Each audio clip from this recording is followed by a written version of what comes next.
big difference. You come with nobody. The following morning, he is told, no, there is somebody in his house.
Want me to move up? Just get the landscapes.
I think we're running a bit late, so we're about to start. So thank you very much. And the reason for being very strict is that they will kick us out of the room on time.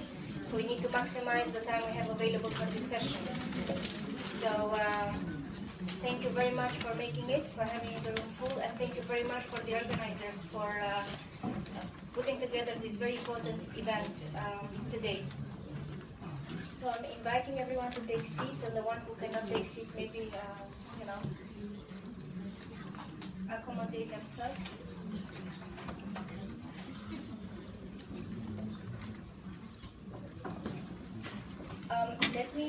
Let me start by welcoming everyone. Good morning again. Thanks for being here. This is a very important event, and congratulations to the organizers. I'm very honored to be able to moderate this panel.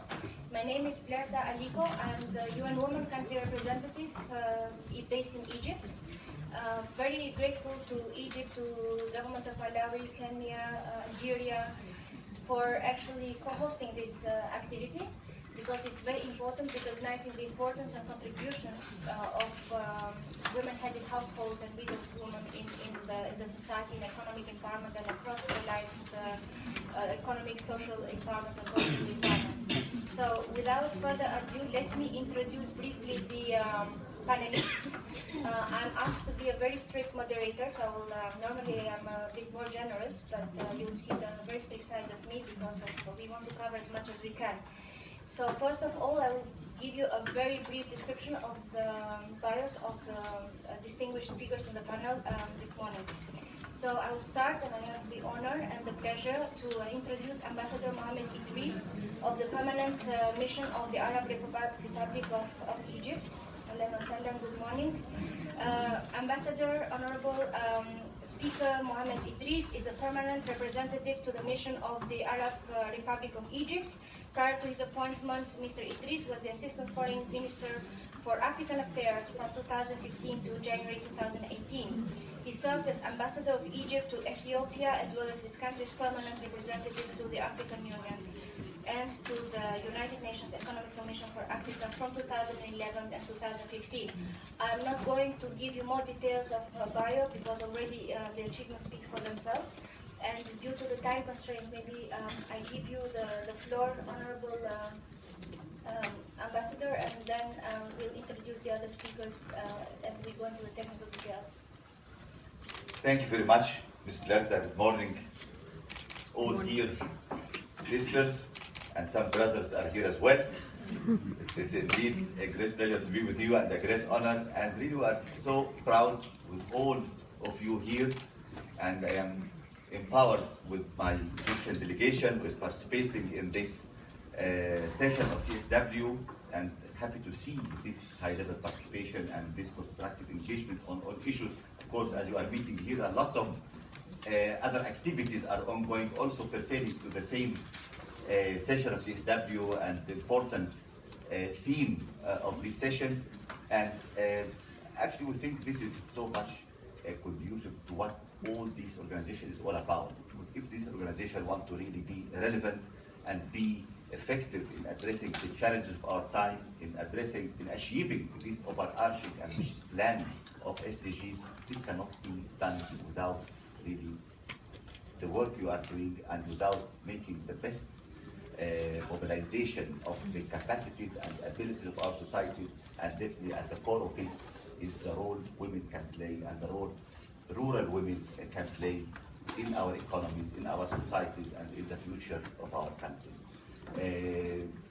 I think this is a time which needs the help of everyone. There was, of course, lots of very substantive sessions during this round of CSW, pertaining to how can we work together in order to achieve the goals which we all strive for, and the challenges of achieving the SDGs. I know that I really so much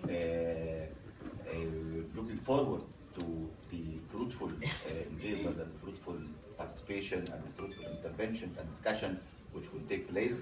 I just want to say that I'm greatly honored, and really it's a great pleasure and honor to be with you, and I'd like to thank all our panelists and all our speakers who are going to really make their very important, significant and constructive contributions, and to thank all of you and to wish you fruitful, successful, and more really action-oriented outcomes, because sometimes sessions and sessions and talks, but I think it's time to translate our talk into real actions. It's time to walk our talk. Thank you very much, and best wishes to all. Thank you very much, Your Excellency, and definitely the call for action and concrete action points from this meeting I think are desirable for everyone, so that we can really come out with some conclusions that we can materialize on the ground. Let me introduce the distinguished panelists. I continue with the Honorable Dr. Nagla Ahmad. Let me make June, because I'm used to call her always Dr. Nagla, so I ignore the last name, which is not good for me. It's Dr. Nagla El-Arbi. She is the Deputy of the National Council for Women in Egypt. She's representing here today the Honorable Dr. Maya Morsy, National Council for Women, who is taken to another important event as we speak. As you know, Dr. Maya Morsy is the Egyptian political scientist and specialized in public policy. She has been head of the Egypt National Council for Women, a government body since February 2016. Before she was elected to lead the National Council, Dr. Morsy served as the regional gender team leader for the United Nations Development Program, and as well as in UN Women. I also would like to invite Dr. Nagla to also give a few words about herself before she does the introduction. But before that, I introduce all panelists. The second panelist, which I'm very honored to present, is the Honorable Dr. Jean Kalilani, Minister of Gender, Children and Disability and Social Welfare in Malawi. Thank you very much for being here. We are very honored. Dr. Kalilani is a Malawian politician who, prior to her current position as Minister of Gender, Children, Disability and Social Welfare, has served in the cabinet of Malawi as the Minister of Home Affairs and Internal Security since 2015. Previously, Dr. Kalilani was Minister of Health from 2014 to 2015. She's also the Secretary General of the Democratic Progressive Party and second-term Member of Parliament for Dowa Central Constituency. As an MP, she served as the Women's Caucus Chair and as the International Relations Chair in the National Assembly. Dr. Kalilani previously worked for the World Health Organization in Botswana as a country representative. So I'm very pleased to know that everyone sometimes in their lives has had a connection with the UN, so that makes me feel more at home. We were supposed to have today the Honorable Dr. Margaret Kobia, Minister of Public Service and Youth for Gender Affairs, who is a Kenyan and who was nominated by the President Kenyatta as a Cabinet Secretary for the Public Service, Youth and Gender Affairs in January 2018. However, unfortunately, she's taken by other activities, and we do have the Honorable Naisula Lasuda, I hope I'm making justice to the pronunciation, who is a Member of Parliament, and also when her turn comes, she will give a few words about herself. The way we are going to organize the session is that she's going to do a short introduction and also pass on the floor to colleague, her Diana Kamande, who is going to give us and go through a very quick case study based on her own experience and work in Kenya. It will be followed by the presentation from the Honorable, I think I'm missing the Algerian, and I will wait, however, I will introduce as soon as she comes here. In any case, Mrs. Ghania Eddalia, Minister of National Solidarity, was appointed by the President of the Republic, National Minister of National Solidarity and Family and the Status of Women in Algeria. Mr. Ghania Eddalia, who had held the position of the Vice President of the National People's Congress, holds a degree in clinical psychology and a Master in Human Resources Management. We also welcome her once she's here. Then, of course, I'm very honored to have met Heather Ibrahim-Leathers, the Global Fund for Widow President. I mean, I really congratulate you for the transition you have made in your career and for the passion and commitment. Ms. Ibrahim-Leathers founded Global Fund for Widows following the passing of a widowed grandmother in 2009. Since then, Ms. Ibrahim-Leathers has raised 1.1 million to the economic empowerment of widows, establishing programming in Egypt, India, Bolivia, the Dominican Republic, and Nigeria. The Global Fund for Widows has empowered over 8,000 widows, helping them achieve sustainable micro-enterprises. Prior to her career in philanthropy, she had a career in philanthropy. Ms. Ibrahim-Leathers enjoyed a 15-year-long career on Wall Street, where she was directly responsible for managing over 1 billion in high yield and leveraged loan assets. I think we will have a conversation outside. I really forgot about this and to learn from you. Then also I'm very pleased to introduce Mr. Lotz Zonzi, Permanent Mission of the Republic of Malawi. He is currently the Chargé d'Affaires Deputy Permanent Representative of the Republic of Malawi to the United Nations. He has been the Deputy Permanent Representative since April 2015. Prior to his service as the Permanent Mission, Mr. Zonzi served for Malawi Police Service for over 28 years, which he held several senior positions. Welcome and very honored to have you with us. And finally, I'm also very honored to introduce, and I think you already know her, Margaret Owen, Widows for Peace Through Democracy founder. Ms. Owen is a barrister specializing in women's human rights. She has previously worked as an immigration and asylum lawyer, as head of the Law and Policy Division of International Planned Parenthood Federation, and as a consultant to various UN organizations. Following the death of her husband, she had become acutely aware of the plight of widows overseas, particularly in conflict and AIDS afflicted countries. She founded the first international organizations to address human rights issues in the context of widowhood, and is now the director of her association's Widows for Peace Through Democracy, which is the umbrella for many partner organizations across the world, which I'm very sure you are part of. She's also a founder of a member of the GAPS UK Gender Action for Peace and Security, and is advisor on women's and children's rights to the Kurdish Human Rights Project. She's a regular participant at the UN Commission on Status of Women and has been the consultant on widowhood to the United Nations. With this, I think I have made finished the cycle of presentation. We are at 10 minutes to 12, and I pass the floor to Dr. Eddalia for like 3 minutes to 4 minutes intervention. So thank you so much. And that was very just Thank you very much, and I'm very happy for being with you.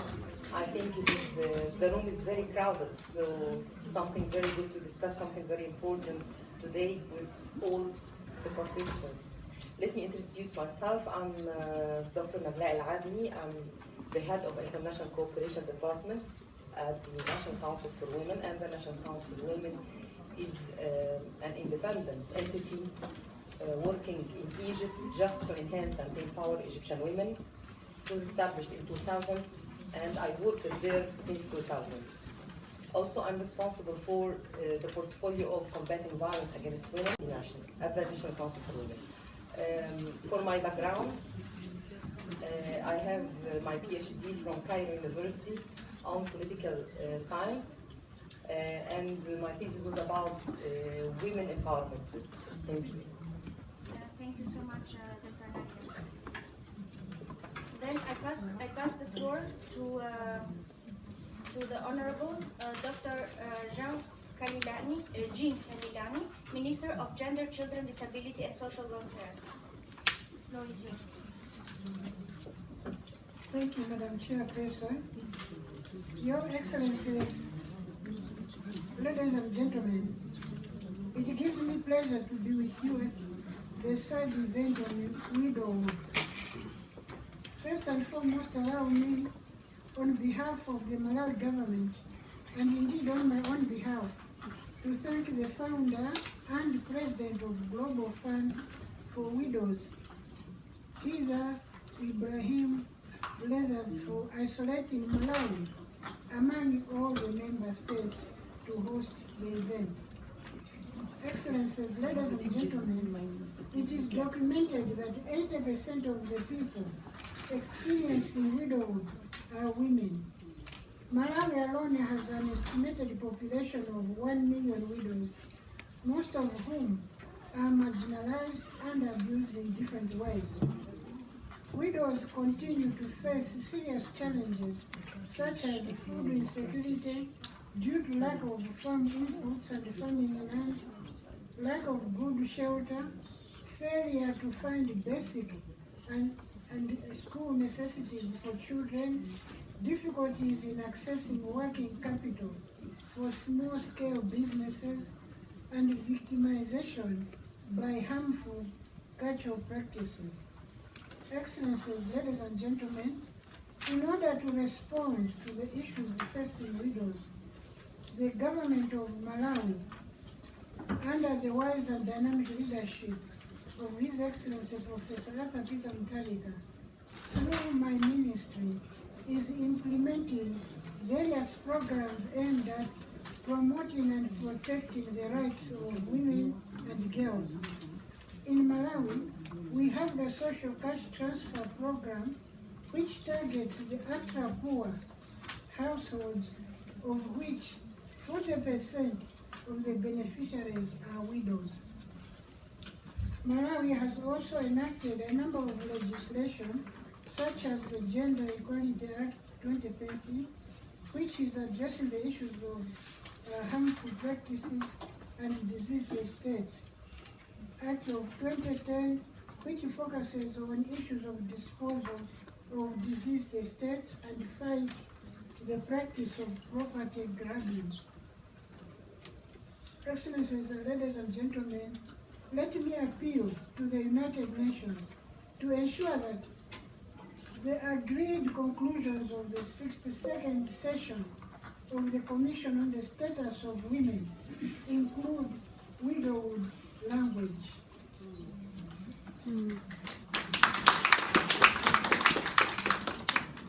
Thank you very much. I think you are listening. You know, I am a widow, but when we say widow, there's something deeper, isn't it? So it's important to include widowhood language in that documentation. As long as widows are treated as a broad group of women, they shall continue to be marginalized. Member states should ensure that at the national level, comprehensive interventions are implemented on widowhood. Development partners and donors should increase funding on social services and programs which support vulnerable women and girls living in the rural areas, including widows. With these remarks, I welcome you to make your interventions. Thank you for your attention. Thank you, Your Excellency, and points well taken. We do have a number of heads here that can also influence the negotiations and choose the right language in the resolution, hopefully by the end of next week. I also would like to welcome Your Excellency. We already introduced you, but before that, give the floor to Her Excellency, the Honorable Dr. Margaret Kobia, on behalf of Dr. Margaret Kobia, to Honorable Nasula Lesuda, the Member of Parliament from Kenya. Please, 2 minutes, because we'll have another intervention on the case. Thank you so much. Thank you. I'll take half a second to introduce myself since you didn't have my bio. I'm Honorable Nasula Lesuda, the first ever elected woman in a constituency in my region, a place called Samburu in Kenya. And, in the 11th Parliament, I was a nominated senator through affirmative action, which is enshrined in our constitution, which propelled me to now run against men and women.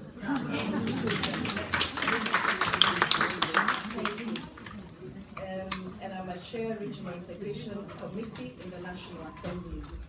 I will make the interventions on behalf of our Cabinet Secretary, and thank you, Global Fund of Widows, for having Kenya amongst the panelists. I am not a widow myself, but I'm a champion of widows because we are all potential widows at one point or another.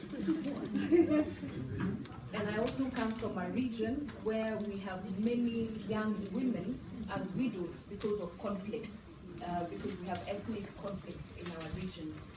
So Kenya recognizes and celebrates its widows, acknowledging that they do live amongst us and they face unique challenges that the government, civil society have put different measures to address.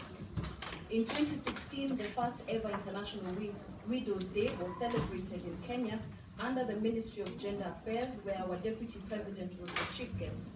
In 2017, our First Lady, Her Excellency Margaret Kenyatta, was the chief guest. This goes to show that the top leadership in our country acknowledges and celebrates our widows. We had senior eminent women from different spheres who graced the ceremony, from the political, business, civil society, and faith-based organizations.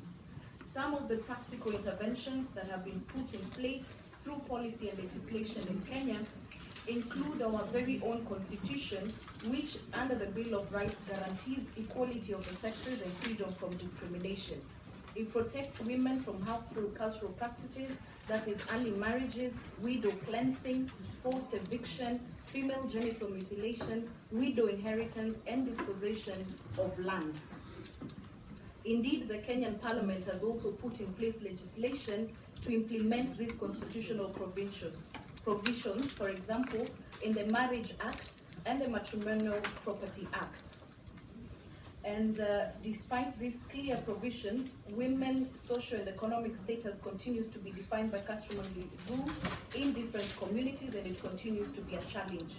In 2015, we also passed the National Government Affirmative Action Fund, which is controlled by women who are elected in 47 counties under our constitution, and most of the funds that go through this fund deal with social issues that affect our women and children. We also have a fund called Uwezo, which is directly translated to the enabler. So we have this fund which also deals with giving out funds to our women and including widows. And finally, we also have the social protection, which goes to vulnerable groups, which include orphans, children, and elderly widows in our country. Finally, where we are as a country, we are reviewing the Succession Act.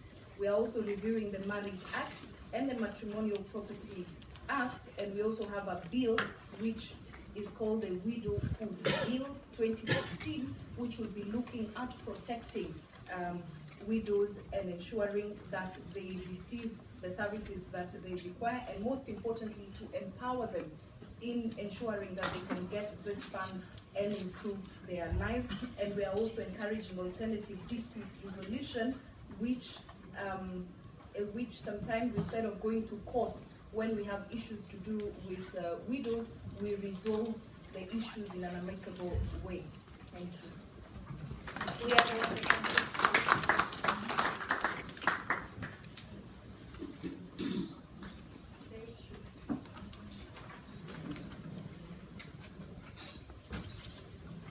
My name is Diana Commander.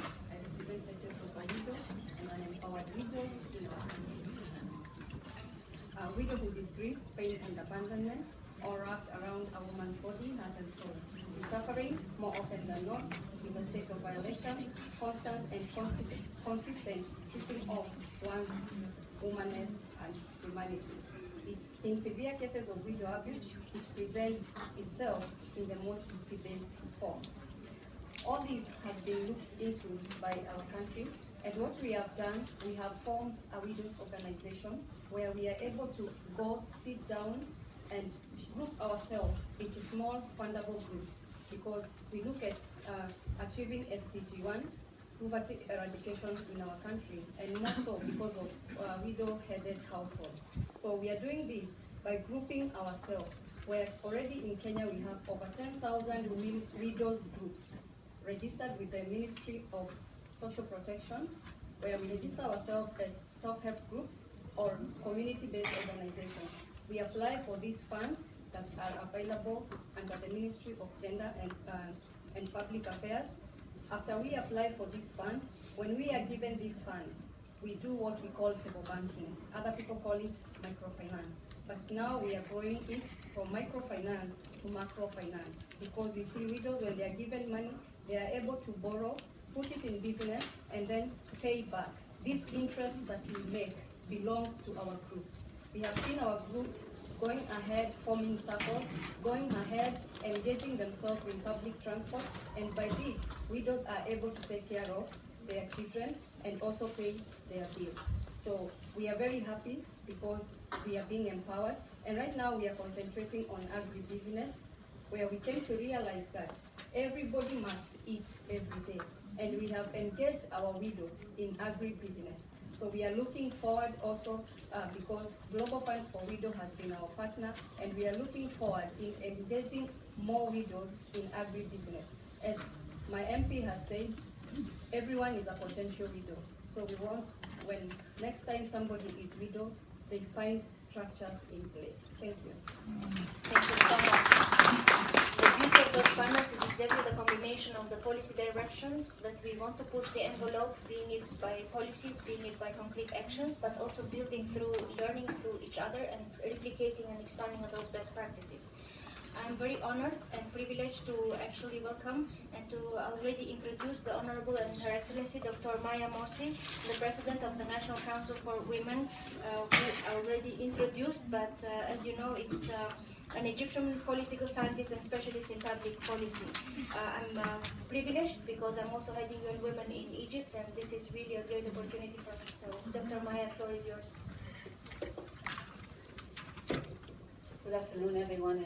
It's a real pleasure to see the high interest in this topic in this room. Seeing a lot of friends, seeing lots of colleagues, and seeing civil society around the table makes me really empowered. First, I think this topic needs to be discussed thoroughly. We have to understand what are the real problems and challenges facing widows and why it is different from the challenges facing female heads of households in general. This is a thin line that we have to tackle. When I was searching and discussing this with some of our Egyptian widows and female heads of household, they told me that there are 4 major problems. First, the financial economic hardships that are faced by the widow all of a sudden. This is a strong act that we have, a strong, quick incident that we have to think of. Loneliness and depression. So she's fighting grief, and at the same time she's facing new challenges. So how can we help her to manage between both? This is the difference. The third is the poor relationships with in-laws. I don't think that there is a widow that might have soft relationship with the in-laws. There is like the mother-in-law syndrome. It's transferred to the strong mother-in-law syndrome if she is becoming a widow. Fourth is the difficulty in social interaction, because she feels stigma. The female heads of household is sometimes taking a long period, and she is normalizing herself that she is a female in the household. But the widow, unfortunately, she's feeling stigma inside. So just let us focus on this. So psychological burden is the first thing. The second is the economic hardship. The third is the relationship.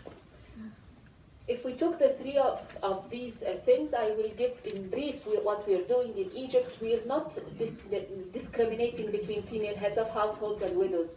We are dealing with both at the same level. We're having conditional cash transfer, that is money in the hands of the women. We're having a bank, NASA, which is a specialized bank for women, giving either alimony or transfer of certain donations or money for the poor and for the widows. There are small, medium enterprises that is covering more than 104 million Egyptian women, and mostly they are female heads of household, and also a big percentages are women. Also, the inheritance law was a big issue, because usually it's either the inheritance are maneuvered with because if she has children, they might be afraid that she can get married to another person and the inheritance is going to this person. So they are stopping the inheritance from her children and her. So in Egypt, we have changed the penalties thanks to the Egyptian parliament and to the political will, that penalizing any maneuvering in the cases of inheritance, and it does not it does not stop, or it will not be forgotten by the law. Even after 30 years, the girl and the boy can issue a statement. They can have their rights from their in-laws, they can have their inheritance back, and this was a big fight. So with this said, I think it's a big responsibility on my shoulders while I'm talking right now in an international conference, that maybe Egypt is faced at this moment with a challenging widow, for us, new types of widows, who are the women widows of the martyrs in the army. These are young, old, and they are being, what we feel in Egypt as women, that they have sacrificed because of the security of the country. They are presenting their husbands, and of course the mothers as well, but we're talking here on the widows. They are presenting their husbands to protect the country.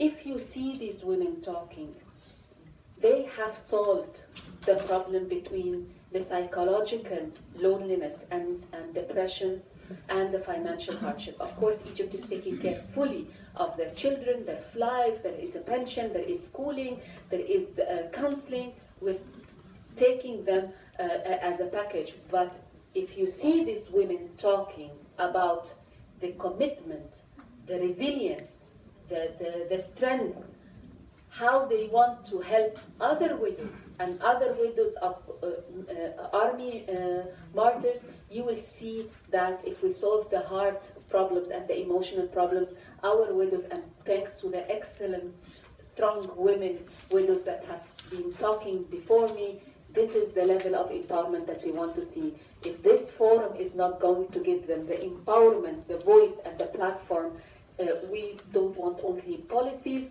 we want them to speak. Let us focus on bringing excellent role models that have fought, that have went to higher positions, that have done strong business models, that had been a business woman, that had fought for her children, and that she did not ever forget her inheritance or her children's inheritance. Thank you very much, and I'm sure with this forum we can do a lot. Thank you. Thank you so much, Your Excellency. And I pass the floor to another honorable guest and speaker, Your Excellency, Dr. Ghania Eddalia, Minister of National Solidarity. I already introduced you before you coming, so the floor is yours, and we would be delighted to hear the experience from Algeria. Bienvenue, merci. Microphone.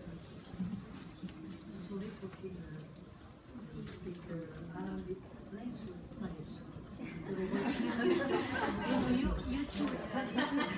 So it's okay. We will proceed with whatever Arabic or French is comme vous voulez, and then there will be a simultaneous translation. Oh, c'est super, merci. In sign of solidarity, Her Excellency is still here, but she's gonna be speaking in Arabic. So, And I will be translated afterward. Exactly. Thank you so much.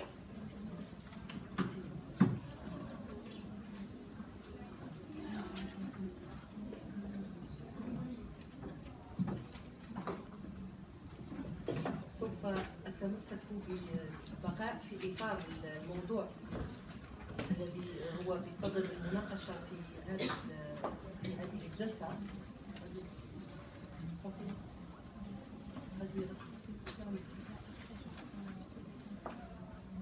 If you had it translated, she finishes in Arabic and then you just leave it. We move Arabic. Okay, okay.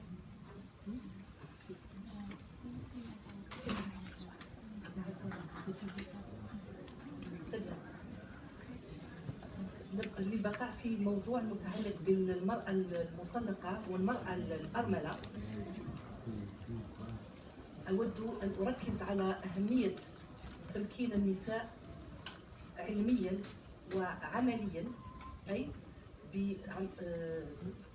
بتمكينهن من التعليم، من التمتع بالتعليم، لأن المرأة المكونة والمتعلمة تواجه الظواهر الاجتماعية كالطلاق والتأرمل بآثار نفسية ومادية أقل من تلك التي تعترض المرأة الأمية وغير مؤهلة للعمل، وقد ينجر عن طلاقها الفقر والتهميش والتعرض للإحباط والاستغلال.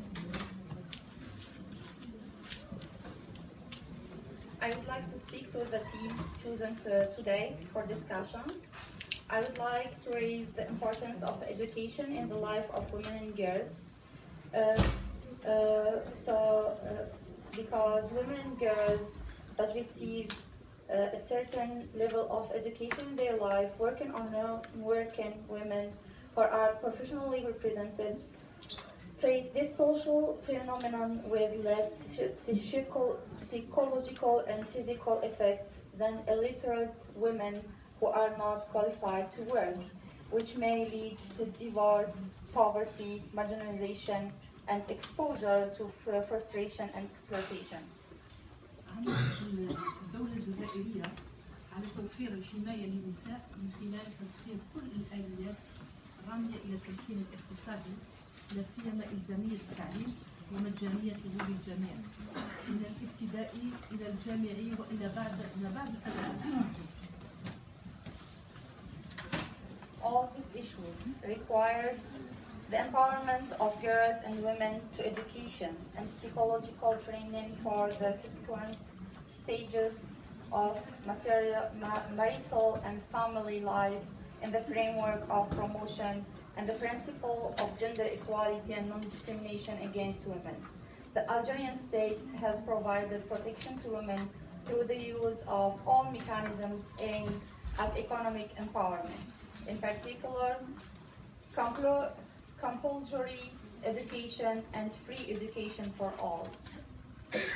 فقناعة منا أن مسألة تمكين المرأة مضمونة بتوفير الحماية الاجتماعية والقانونية في محيطها الداخلي والخارجي، كان في 2015 إنزال تجريم العنف ضدها بكل أشكاله لأنه عنوان التفكك الأسري، وفعلا تم ذلك بتأمينها من مخاطر وتهديدات العنف الجسدي والجنسي والأسري واللفظي والزوجي والاقتصادي في الفضاءات العامة والخاصة وفي وسطها الأسري من خلال تعديلات مست قانون العقوبات والتي تجرم كل أنواع العنف وتنادي بذلك بالإخطار بمرتكبيه. At the convenience that the issue of the empowerment of women is subject to the provision of social and legal protection in the internal and external environment.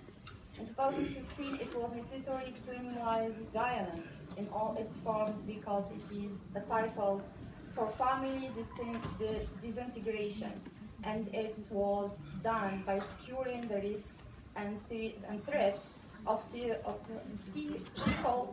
sexual, family, verbal, marital, and economic violence in public and private spaces, and in the family center through amendments to the penal code, which criminalize all types of violence and thus call for threats to its perpetrators.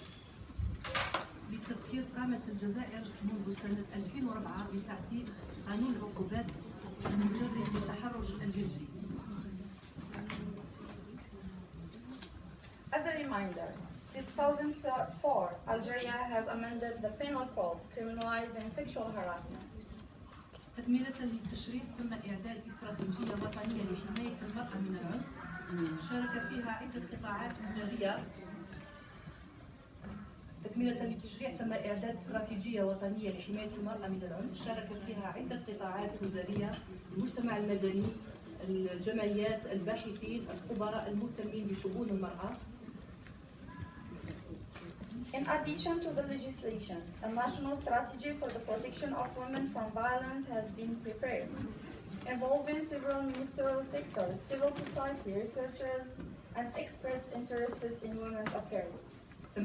تم تنظيم عدة نشاطات بالتنسيق مع صندوق الأمم المتحدة للسكان الفنياب، وكما احتضنت الجزائر في 2016 للجمعية العامة الخامسة لبيان المؤتمر الدولي لكيغالي حول موضوع دور أجهزة الأمن في وضع حد للعنف الممارس ضد النساء. They include organizing several activities in coordination with the United Nations Population Fund, (UNEP). The inclusion of Algeria in 2016, the host of Algeria in 2016 of the 5th General Assembly of the Statement of the International Conference of Kigali on the role of the security services in ending violence against women. كما تم تنصيب مجلس وطني للأسرة والمرأة لأجل التشاور العلمي والأكاديمي في مجال تمكينها بإشراك المجتمع المدني، الحركة الجمعوية، الحقوقيين وقطاعات وزارية عبر نقاط ارتكاز لبوان فوكو لهذه الأخيرة بالتنسيق مع المركز الوطني للدراسات والبحث والتوثيق للأسرة والطفل والمرأة.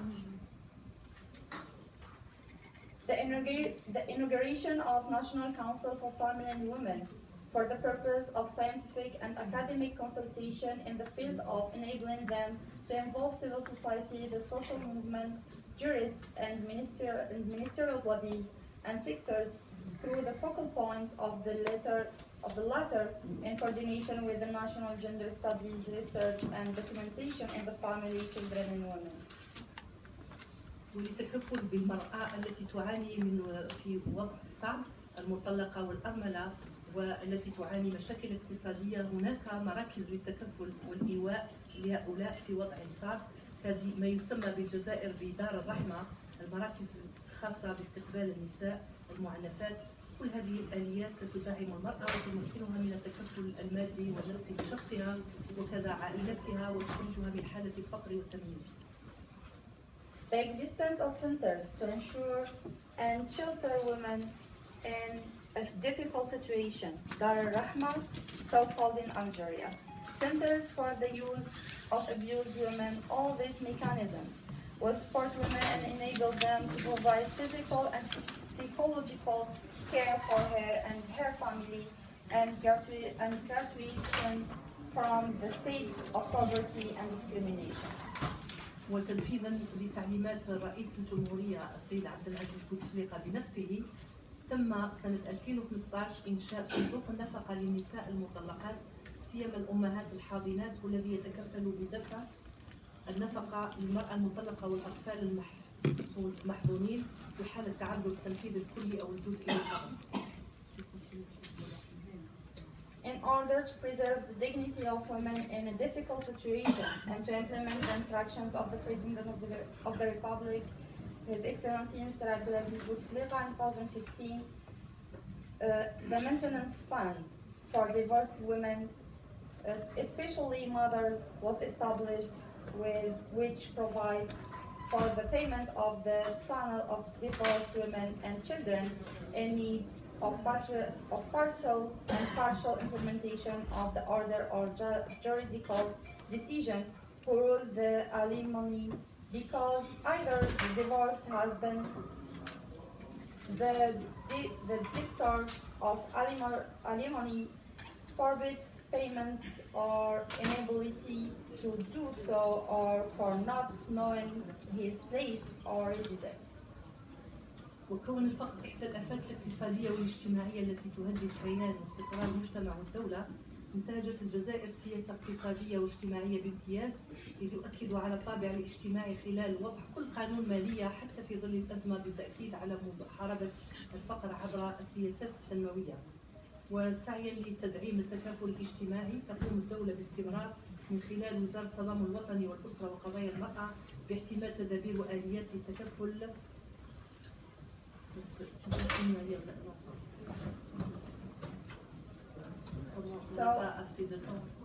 Donc, elle continue à lire la traduction directement, sans que je termine la version non. Il me reste un paragraphe, si vous le permettez. Merci. تعليم سعيا لتدعيم التكافل الاجتماعي تقوم الدولة باستمرار من خلال وزارة التضامن الوطني والأسرة وقضايا المرأة باعتماد تدابير وآليات التكفل بالفئات الهشة ومرافقتها والعمل على إعادة إدماجها، وذلك بالتنسيق مع القطاعات المعنية كقطاعات الفلاحة، الصحة، التربية والتعليم والتكوين المهني، الداخلية وغيرها. كما ستعمل على تطوير شبكة الأسرة المنتجة لإخراج الأسر على تطوير شبكة الأسرة المنتجة لإخراج الأسر ضعيفة الدخل من الفقر والتبعية عبر خلق نشاطات مدرة للدخل، إضافة إلى الدور الذي تلعبه وكالة التنمية الاجتماعية عبر التابعة للقطاع، والتي تعتبر أداة للإدماج الاجتماعي ومكافحة أسباب الفقر، إذ يمنح هذا الجهاز منحة جزافية كإعانة مالية شهرية لأرباب العائلات بدون دخل وغير قادرين على العمل والمعوقين والأشخاص المسنين، مع إضافة التغطية الاجتماعية.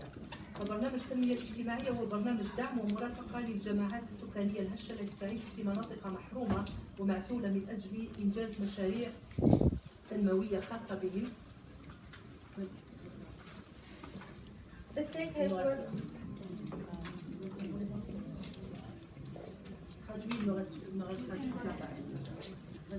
has worked to make use of the benefits of the maintenance fund and a simple procedure to take into account the urgent nature of the situation of children and foster mothers. The fact that poverty is one of the economic and social pests that threaten the existence and stability of the society and the state. Algeria has adopted an economic and social policy excellence, stressing the social character in the development and all financial laws, even in the crisis, certainly to fight poverty through the adopted development policies.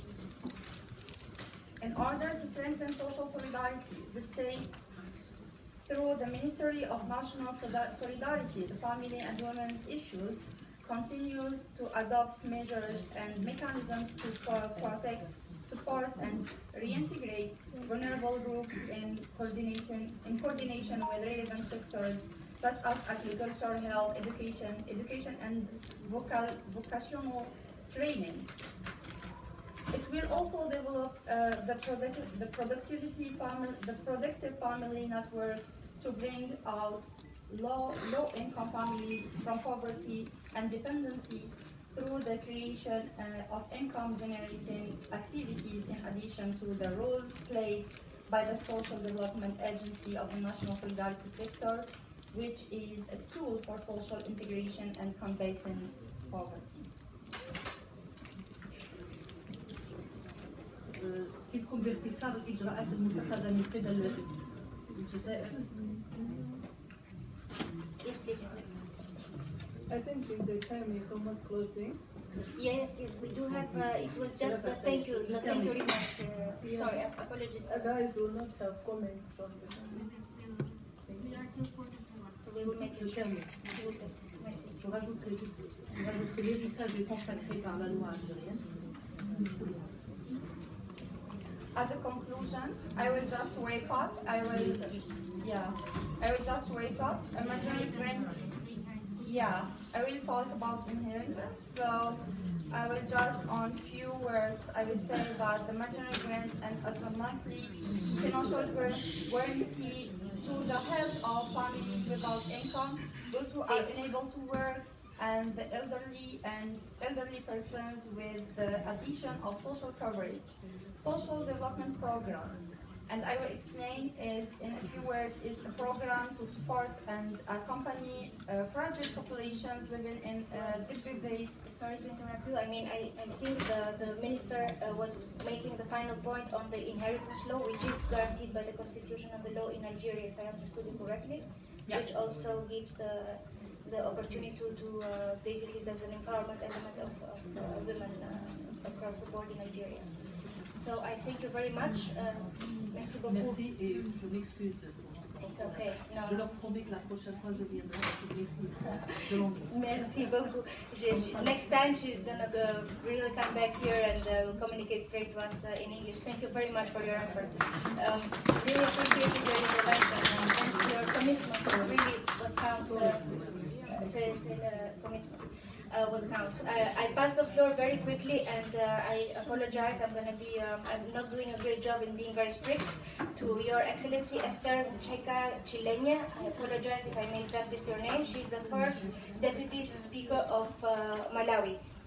2 minutes, please. Thank you so much, Chair, and I will be very brief, distinguished delegates.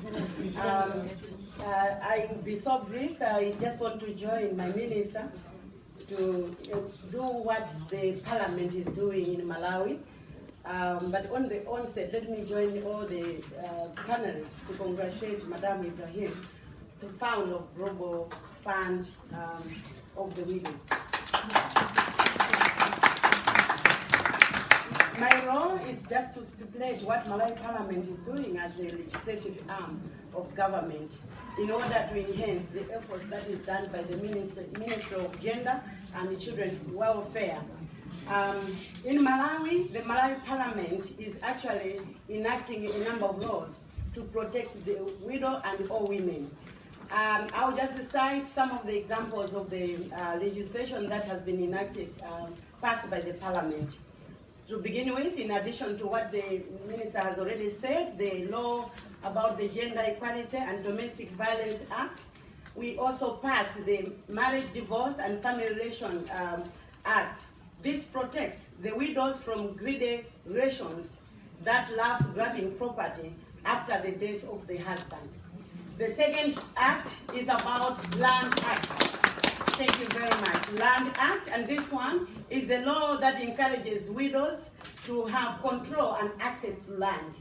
And third law is about the Wills and Inheritance Act.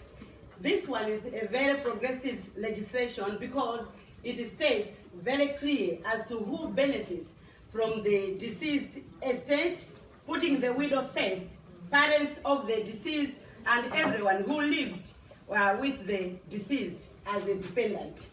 And also, as Parliament in Malawi, we are working very hard in order to repeal all bad laws. The other law is that constitution amendment, where we actually raise the age of the girl-child marriage up to 18. The argument is simple. You know that when a girl-child stays more at school, it means automatically you are delaying the opportunity for her to get married early, and also reduce the youth to be widows. You know, for instance, in the past, there were other greedy men who actually about 50 or 70 years of age marrying a teenager. This contributed to have more youth to be widows when he passes out.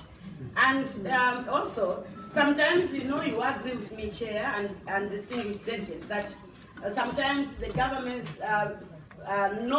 they don't clearly feature the agenda and component of widowhood in the national development agenda.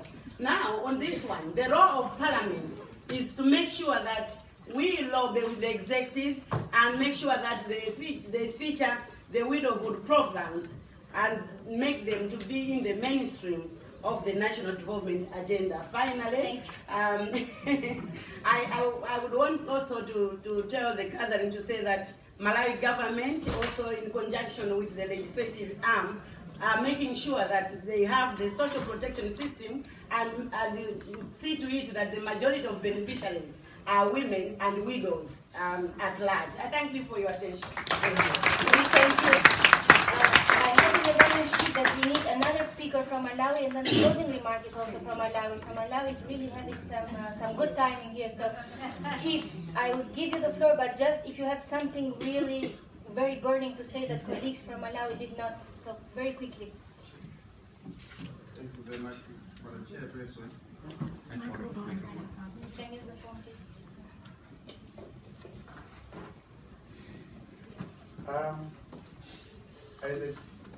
As a traditional leader in Malawi, we understand that we have got laws that we have to do as traditional leaders. Some of our law traditional leaders pray in Malawi referred in cases concerning widows to relevant authorities for assistance, such as the police and the district council, if the poor tribunal deems fit to do so. Secondly, I have raised awareness among my subordinates on the rights of widows and facilitated, created an enabling environment for the widows. And currently, we are in a process of making bylaws that will facilitate enhancing implementation of the Wills and Inheritance Act of the Parliament. And I have got some recommendations as a traditional leader in our area. One, we need to empower community structures and to ensure they create friendly employment for widows. Secondly, continue raising awareness among the general public on the rights of the widows. Thirdly, the government must ensure implementation of special targeted programs for widows. And lastly, the government must ensure speedy access to justice for widows, since sometimes cases take ages in courts, thereby negatively affecting their livelihood. In conclusion, the plight of widows should be a concern for all, and that we need to collaborate to ensure their lives are protected. As a traditional leader, I have a critical role to play to ensure supportive structures at community level are in place and operational.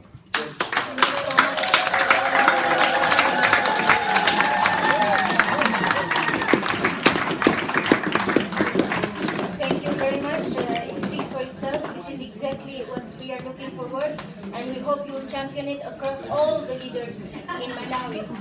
Thank you very, very much for covering. I pass the floor to.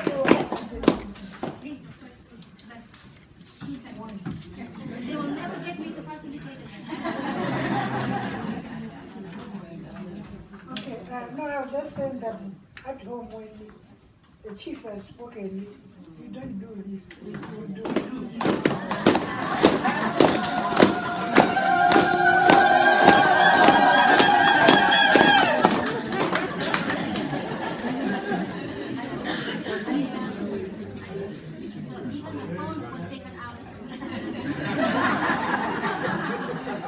I will not complain, I deserve it.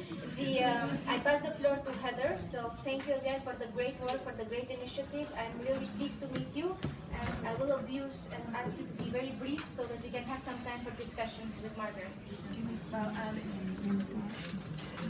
We've been working on creating this side panel, this historic first ever side event on widowhood inside the chambers.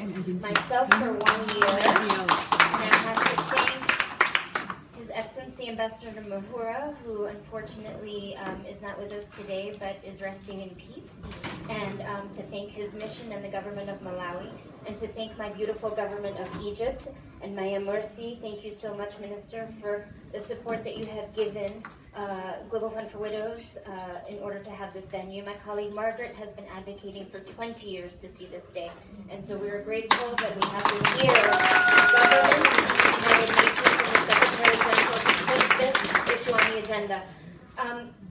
The Global Fund for Widows has been advocating for the last 10 years 300 million widows, 500 million of their children, 16% of the population. De facto and functional widows constitute 36% of the developing nations' populations, in rural areas up to 57%, and in war zones north of 75%, and yet they are never mentioned. Why is widowhood so important? We have coined the issue, the topic called an epidemic of widowhood. The event of widowhood occurs. A woman's husband dies, is killed, becomes permanently missing due to state or non-state actors, or simply abandons her. Immediately, she loses household income. She's unable to inherit her rightful estate, which is a critical violation due to a combination, as Madam Morsy said, asymmetrical inheritance laws, social cultural barriers that prevent her from actually receiving the valuable assets, lack of access to justice, as the chief mentioned, and lack of knowledge about her government rights, entitlements, legal protocols, which including the importance of acquiring even her own marriage certificate in order to be able to even get her own death certificate. Without income or ability to inherit, she is considered a burden, is evicted from her marital home, and rendered shelterless. She's subjected to harmful traditional practices. At times, she becomes part of her husband's estate and is inherited through forced marriage to her husband's next of kin. She's subjected to extreme restrictions on mobility, diet, dress, freedom of association, and loses all rightful place and voice in society.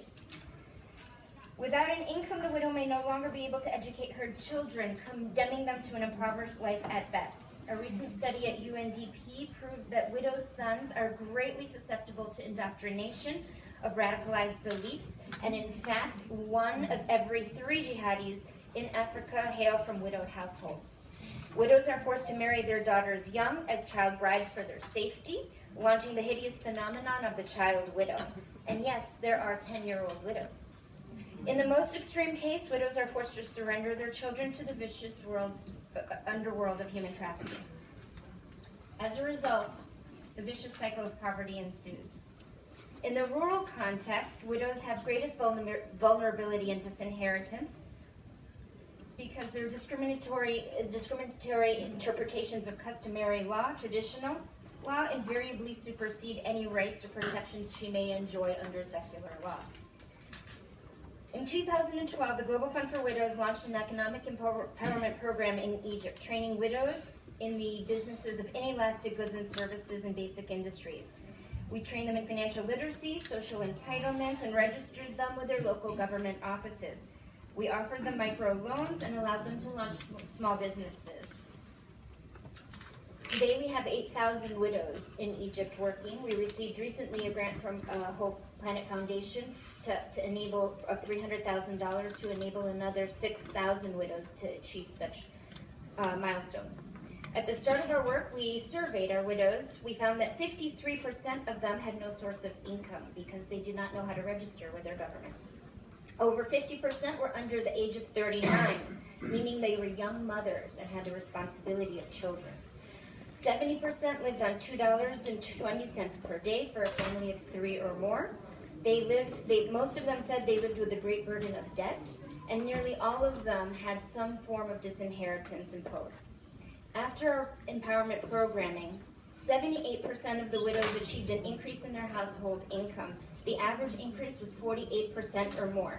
SDG 1, 2, 3, 4, 5, 8 achieved.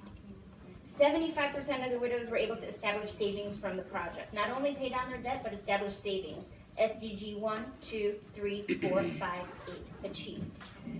95% who participated said they felt financially independent. SDG 1, 5, 8 achieved.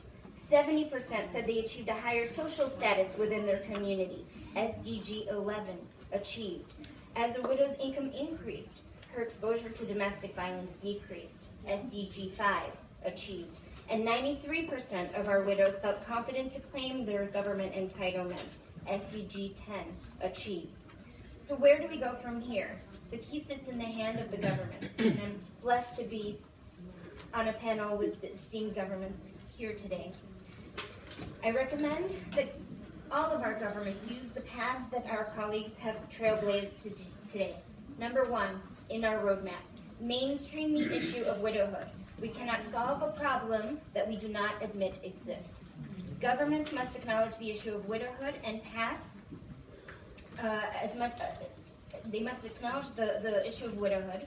And once they mainstream this issue, then we can begin the important work of supporting legal and policy mechanisms to address it.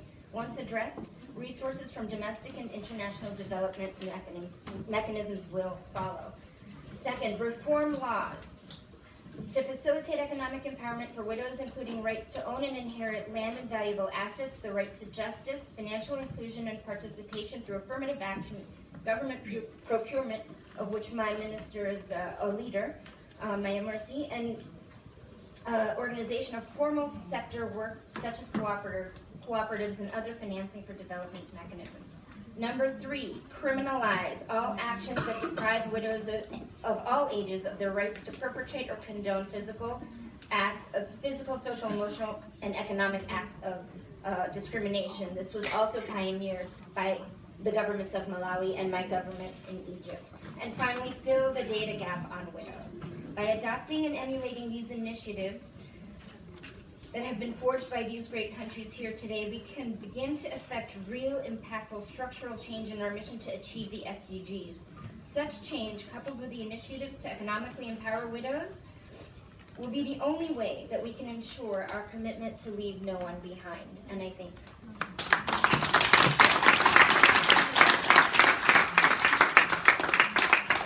We are the one to thank you and keep up the good work, and see you in Egypt.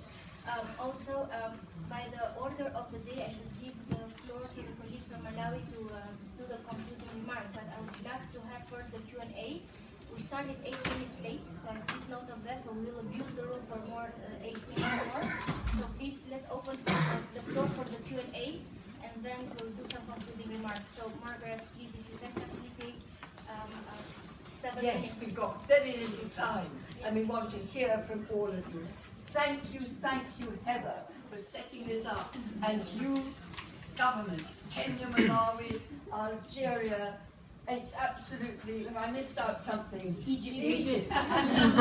Egypt, but bless you, because you're going to galvanize the world governments with your best practice, because you've shown what can be done. Although we have to say a huge gap between the cup and the lip, all your laws are wonderful. How can we be sure that we can implement them? So when we speak, please go to the solutions. And also understanding we've got to tell the world that widows are not just victims, they are key economic and social players.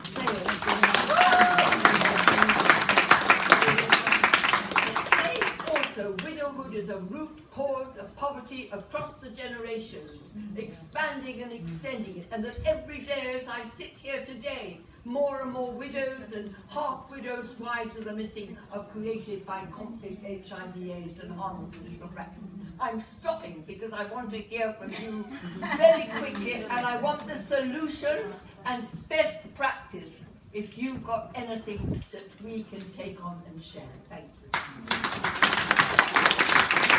Thank you so much. I give the floor for very quick questions to 3 colleagues. So hands up, and I'll get the first 3 ones. 1. Please go ahead. Thank you very much. I'm Ibrahim-Leathers from Malawi. I just want to say that the government of Malawi has a social protection programs, and one of these programs is the social transfer program, which is targeting almost 180,000 households, out of which 40% are widows. So this fund is supporting these widows to send their children to school, because we have scholarships for primary and secondary school kids. But it also assists them to get some basic necessities for the home, which I think is very important, because one of the major things that widows face is shortage of food at the household place. So I just wanted to share this with you, that those governments that are here, I think it's good that we continue assisting widows and have a special fund that it has been from other countries. Thank you so much. Thank you. Can I please ask to close the door and the colleagues to be patient? Please. Yes, I get the other. You wanted to take the floor? Okay, anybody else? Yes, please. And then you, and that's it. Yes, please. Thank you very much. My name is Sheila Kapemo. I'm from Ghana. And I'd just like to share Africa experience, and then, because I think that there's some things that we can learn lessons from other African countries. As far back as 1984, the government amended our criminal code to make it an offense to physically assault a widow. So we have that law and learn some lessons from it. And then in 2007, the Domestic Violence Act was passed, which made, in addition to the physical, etc., the psychological violence against a whole stream of people, including widows, also an offense. And then in 85, we had a testing succession law, which ensured that a sizable portion of a deceased spouse's property goes to the surviving spouse. There have been problems in implementation, and currently we have a bill to try to amend the 1985 testing succession law. I think that we can learn a lot of lessons.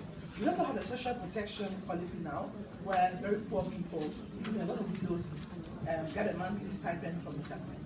So I think that a lot of representations are all interesting, but we also have lessons in Africa that we can share so that good practices can... Thank you so much. I mean, this is the first platform, but for sure this is not the last. This is just a jump start to this very important issue. So thank you again for making this happen, really. Can I also just say that what is very important is that there are these laws from the top, that actually widows band together so that their voices can be properly heard in every level, whether it's about peace building or filling the gap in data. And there are incredible best practices in all your countries where the widows themselves have that collective voice. So that's very important that we can hear from you about some of these things.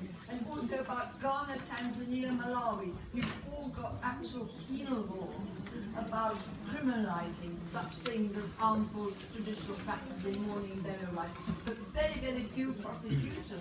Thank you so much, Margaret. So I give the last, yes please, and 1 minute, because I know we're starting. I won't use the mic. I'm hoping my voice is loud enough. There is a Newton's... Can you please introduce yourself? Yes. I'm Meera Khanna, and I work voluntarily with the Guild of Service, which works with widows in India. Please remember, India has got 44 million widows, which is equivalent to the population of a Scandinavian nation. I just want to say that there is a Newton's formula on widowhood. Economic deprivation is because of social marginalization and cultural discrimination. And because there is cultural discrimination and social deprivation, that is why widows are deprived. Let us look at a hypothetical situation of a widow who's educated, who has a job or property and is money nobody in the world can culturally discriminate against her. And because they're culturally discriminated, they lack the training opportunities and the education. So I think this important formula must be recognized in all policy standards that we set. Thank you. Thank you very much, and I give the floor to the concluding remark to His Excellency Mr. Love Zonzi, Deputy Permanent Representative Mission of the Republic of Malawi. Thank you very much. We have talked the talk. Let us go out to walk the talk and walk the walk in support of widows. Thank you so much.